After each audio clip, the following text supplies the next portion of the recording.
अजीब की जानिब।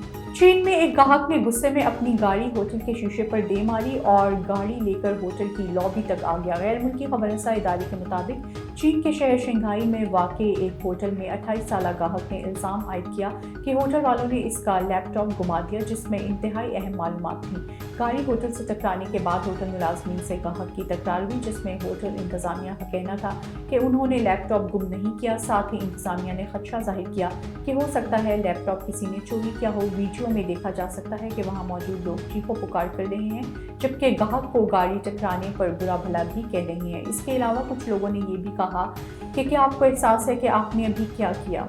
इसराइली एयरपोर्ट पर हुकाम ने हंगरी से आने वाले मुसाफिर के बैग से छिपकलियां और सांप बरामद करके जंगली हयात की स्मगलिंग की कोशिश नाकाम बना दी।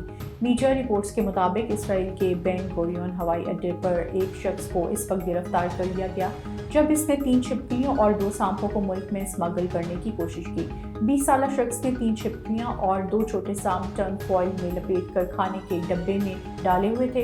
हुकाम की जानिब से मुलजिम की गिरफ्तारी की तस्दीक करते हुए बताया गया है कि बरामद होने वाली जंगली हयात को वापस छोड़ दिया जाए। भारतीय रियासत उत्तर प्रदेश में कुत्ते के भौंकने पर होने वाले झगड़े ने एक खातून की जान ले ली जबकि 5 अफराद जख्मी हो गए। भारतीय मीडिया के मुताबिक उत्तर प्रदेश के इलाके बलिया में कुत्ते की भौंकने पर 2 ग्रुप्स में तनाज़ा हुआ और देखते ही देखते तलब कलामी के बाद नौबत हाथापाई तक जा पहुंची।